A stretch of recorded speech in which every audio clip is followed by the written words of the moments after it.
Masa kita berpihak ke Israel? Masa kita berpihak ke Amerika yang menyerang? Ya. Logikanya kita harus berpihak dong kepada negara Iran ini. Ya, Iran itu adalah negara iblis yang tidak perlu kita gubris, yang tidak perlu kita bantu. Karena iblis itu sifatnya membuat orang agar salah jalan. Sama dengan Iran ini, dengan faham Syiah yang dianut di sana. Syiah ini sangat berbahaya dan Syiah inilah yang akan menghabiskan Islam atau meruntuhkan Islam. Dia sifat iblis itu menempelkan dirinya kepada kebaikan, kepada orang baik. Atas nama orang baik, padahal sesungguhnya dia itu adalah iblis. Sama dengan ini Iran, mengajak orang yang tidak paham untuk memberikan belas kasihan, membantu dia ikut dia punya pemikiran, ikut dia punya kehendak. Jadi Iran ini tidak perlu kita belah kasihani dan dukung.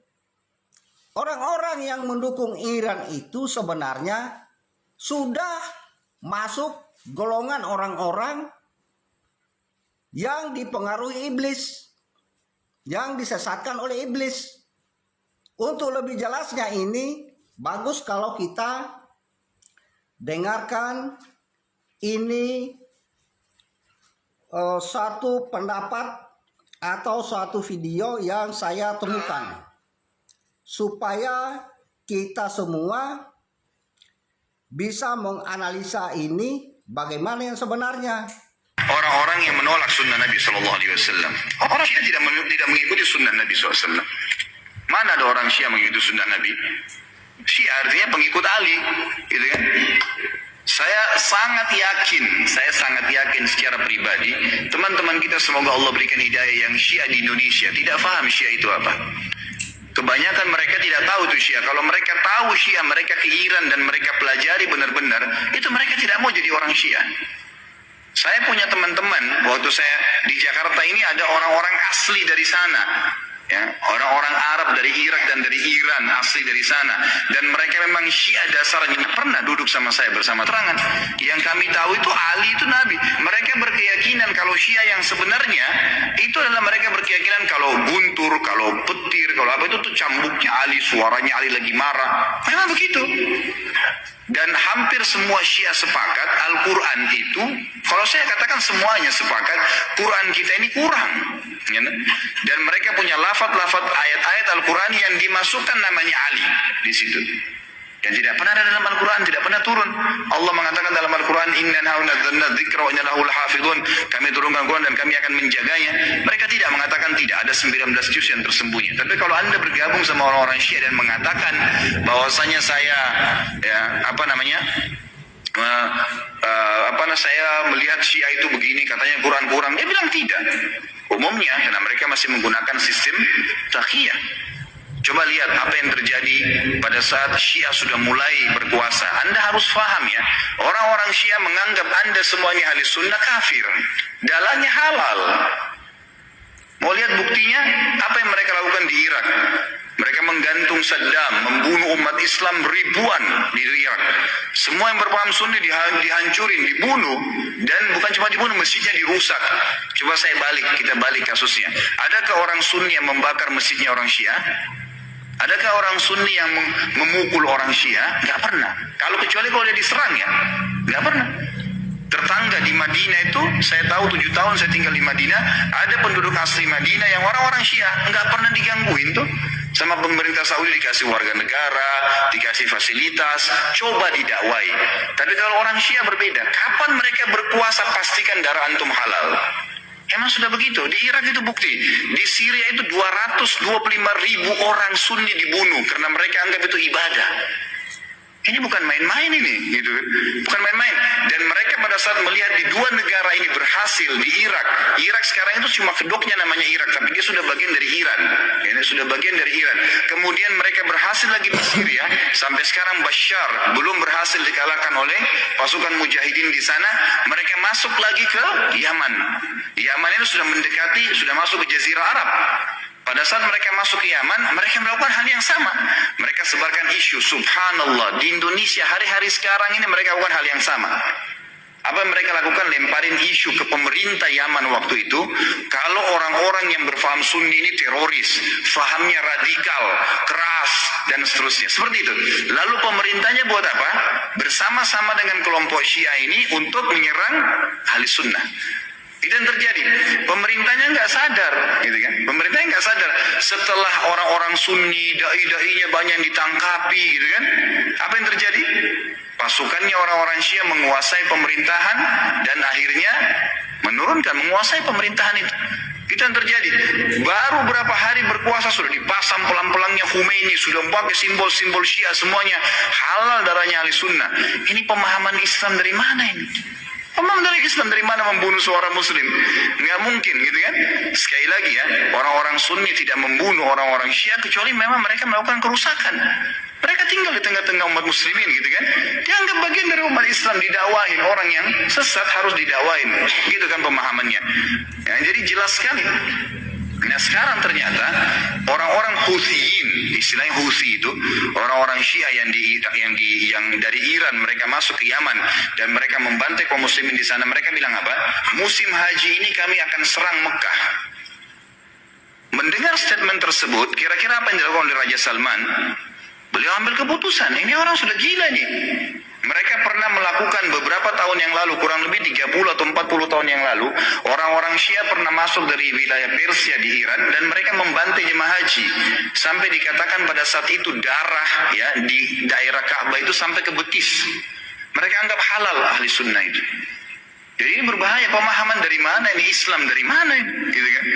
Nggak ada Islam. Mungkin ini bukan masalah fikih. Banyak orang jahil nggak paham. Oh ini cuma karena masalah fikih. Sama dengan khilaf antara Syafi'i dengan Imam Ahmad. Siapa yang bilang ini masalah akidah? Coba anda angkat Al-Quran anda dan anda bilang percaya nggak ini? Syekh Singkiti rahimahullah pernah beliau mengangkat, diajak debat sama satu syekhnya orang-orang Syiah dari Iran di musim haji. Dia bilang, ayo kita berdebat, cari mana yang benar. Kata Syekh Singkiti boleh, tapi diangkat Al-Quran di Masjid Nabawi. Ini depan para murid-muridnya. Nih saya angkat. Kalian percaya nggak Quran ini? Supaya kalau kita berselisih bisa kembali ke sini. Apa kata syekhnya? Saya nggak percaya. Kata Syekh Singkiti, kalau kita nggak usah berdebat. Untuk apa berdebat? Nggak ada rujukan. Karena mereka anggap Quran ini kurang. Bayangkan Quran kitabullah yang kita jadikan sebagai asas yang kita pertama dianggap tidak benar. Bagaimana itu? Dan terlepas daripada itu, saya sudah pernah bawakan buku apa itu Syiah. Jelas sekali kok, gitu kan? Jelas sekali Syiah itu siapa? Dibentuk oleh Abdullah bin Sabah, orang Yahudi, dan bukan dari kaum muslimin. Orang-orang yang memukul-mukul dirinya sampai berdarah-darah dengan alasan mengatakan Husain. Siapa di antara ahli sunnah yang mengkafirkan Ali bin Abi Thalib radhiyallahu anhu? Ada? Gak ada. Kita mengatakan Ali radhiyallahu anhu sahabat Nabi yang mulia. Semua orang ahli sunnah mencintai Ali karena kita faham hadis Nabi SAW tentang siapa yang mencintai Ali berarti bagian daripada iman, gitu kan? Jelas. Insya Allah nanti di tablik akbar yang ke depan, yang keempat nanti setelah kita bahas yang lalu, kita akan bahas Ali bin Abi Thalib. Anda akan banyak dengar tentang bagaimana kedudukan ahli sunnah dalam menghadapi Ali radhiyallahu anhu, menilai Ali. Ali sahabat Nabi yang mulia. Sedangkan yang terjadi antara Ali sama Aisyah saja di perang Jamal, perang Unta yang terjadi di perang Siffin dengan Muawiyah, tetap ahli sunnah mengatakan Ali dalam keadaan benar dan terjadi fitnah di antara mereka, gitu kan? Terjadi fitnah di antara mereka. Dan itu memang ada bahasan sendiri tentunya. Jadi ahli sunnah tidak ada yang mengkafirkan sahabat, tidak ada yang mengatakan Quran kurang, tidak pernah mau memerangi orang-orang yang mengatakan dirinya Syiah, gitu kan? Didakwai. Tapi kalau kita balik orang Syiah, mengkafirkan sahabat Aisyah, Abu Bakar, mengatakan Quran kurang, menghalalkan darahnya kaum muslimin dari ahli sunnah. Dan fakta lapangannya ada. Ratusan ribu orang dibunuh di negeri Syam, di Syria, di Irak, sekarang masuk ke Yaman.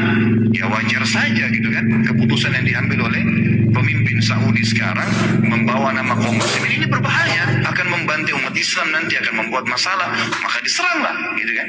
Dan sekarang sudah fatwa disepakati oleh para ulama sunni, ahli sunnah di dunia, Allah alam Indonesia. Karena saya lihat satu-satunya negara yang tidak ikut Indonesia saja. Malaysia pun sudah ikut sekarang, gitu kan. Melihat ini adalah memang jihad di jalan Allah Subhanahu wa taala. Karena ini orang-orang yang bugat, orang yang membuat kerusakan di muka bumi, nggak boleh dibiarin. Nggak boleh dibiarin. Memang sudah begitu. Saya tidak mengatakan teman-teman di Indonesia, ayo kita perangi Syiah, tidak, saudaraku. Dakwahi mereka, doain semoga dapat hidayah, gitu kan. Karena banyak di antara mereka, subhanallah, akhirnya sadar, akhirnya tahu bahwasanya itu mana benar dan mana salah. Banyak sekali kasus berhubungan dengan masalah ini. Jadi Allah alam, saya sudah sampaikan bagaimana pendapat ulama di sini dan bukan pendapat saya pribadi. Dan saya juga sudah jelaskan sebab daripada penyerangan dari kerajaan Saudi sekarang ke negeri Yaman. Jadi Indonesia sebenarnya ini perlu berhati-hati. Karena di Indonesia sebenarnya sudah banyak aliran Syiah. Sudah banyak, hanya mereka masih sembunyi-sembunyi. Dan ini sangat mengancam kedaulatan NKRI. Jadi sebaiknya ini macam pengikut-pengikut Habib itu diberikan nasihat. Itu yang dari Yaman itu. Karena Yaman juga itu adalah Syiah. Sama dengan Iran. Jadi ini yang pro-pro, yang mengagung-agungkan, mendoakan agar Iran menang dalam peperangan ini, sebenarnya mereka itu dalam keadaan keliru besar. Untung saja ada Amerika dengan Israel. Kalau tidak ada Amerika dengan Israel, maka tidak ada lagi orang yang akan pergi haji di Mekah, karena Mekah akan diserang. Jadi silakan berkomentar tentang apa yang saya uraikan dengan apa yang diuraikan oleh jenggot-jenggot tadi. Silakan berkomentar. Salam damai sejahtera bagi semua berjuang kembali dengan saya di channel ini. Terima kasih bagi teman-teman yang senantiasa setia mendukung dan memberi support dalam perkembangan channel ini. Kiranya saudara dan saya sehat-sehat selalu. Amin. Nah teman-teman, itu di video yang baru saja kita saksikan bersama, di mana seorang bapak-bapak yang memberikan pendapatnya terkait dengan Iran, bahwa Iran tidak boleh didukung, tidak boleh ikut campur dengan urusan mereka dengan Israel dan Amerika. Ia mengatakan bahwa Iran ini adalah merupakan aliran Islam yang sangat berbahaya, ungkapnya. Bahkan ia membantah terkait dengan pernyataan Yusuf Kala, di mana wakil presiden ke-10 ini dan ke-12 yaitu Yusuf Kala, ia secara terang-terangan memberikan ketegasan bahwa dirinya ia berpihak kepada Iran. Nah teman-teman, Yusuf Kala ini ia mengajak Indonesia untuk berdiri di pihak Iran terkait dengan konflik di Timur Tengah. Saudara, pernyataan Yusuf Kala ini sangat berbahaya bagi negara Indonesia. Karena kenapa? Kalau Indonesia berdiri di pihak Iran, berarti Indonesia akan mendukung perang di Timur Tengah. Namun pada faktanya Indonesia tidak ada kaitannya dengan apa yang terjadi di Timur Tengah. Kalau Timur Tengah itu ada permasalahan, Amerika, Israel, dan Iran itu ada peperangan, lalu kenapa Indonesia mau mendukung Iran, mau mendukung peperangan? Bukannya Indonesia harusnya menjadi mediator, mediasi yang membuat dunia untuk bisa berdamai. Dan narasi JK ini sangat-sangat berbahaya sekali, memicu konflik dan baik secara internal maupun di luar negeri, karena tidak membuat solusi, tidak membuat satu jawaban untuk bisa damai dan serta gencatan senjata, tidak. Tetapi orang ini lalu membuat satu narasi yang sangat provokatif sekali, ya. Padahal dia itu bukan pemimpin bangsa ini. Ya memang dia adalah seorang mantan wakil presiden ke-10 dan ke-12, tetapi di dalam pemerintahan sekarang ini tidak ada wewenangnya untuk mengeluarkan kata-kata seperti itu. Sebenarnya harusnya yang mengeluarkan statement itu adalah pemimpin sekarang itu siapa? Yaitu Prabowo Gibran. Tetapi Prabowo Gibran tidak akan mengeluarkan statement-statement yang membuat keadaan semakin gaduh dan ricuh, saudara, tidak. Tetapi sampai detik ini Bapak Presiden Prabowo tetap aman-aman saja. Ia tidak akan menyinggung-nyinggung atau memihak atau membela atau berdiri di Israel, Amerika, dan Iran. Tidak. Kenapa? Saya melihat bahwa Presiden Prabowo tahu dan paham geopolitik dengan benar, sehingga ia tidak mendukung. Ya, kita Indonesia ini tidak ada hal yang mendukung. Kita Indonesia adalah negara no blok, negara yang tidak memihak. Tetapi pernyataan mantan presiden ini adalah membuat kegaduhan, kericuan terhadap internal Indonesia. Saya sendiri tidak setuju dengan pernyataan ini. Karena apa? Karena saya tidak mau dunia ini bisa kacau balau. Tidak, karena ajaran kami umat Kristen adalah kami berdoa kiranya secepatnya, kiranya ada damai shalom antara Israel dengan Iran, Amerika, Israel dengan Iran, adanya kedamaian, adanya kesepakatan bersama, sehingga perang yang ada di sana segera berakhir. Bukan seperti yang disampaikan oleh Bapak tua ini yang memicu terus-menerus peperangan, saudara. Jadi jangan-jangan orang ini adalah paham juga si yang di sana, yang mendukung terus terkait dengan konflik. Jadi sehingga pernyataannya ia berdiri dan berpihak kepada satu negara. Ya, jelas orang ini dia tidak cinta damai, dia tidak cinta kesejahteraan dan sukacita, sehingga ia berpihak kepada Iran, saudara.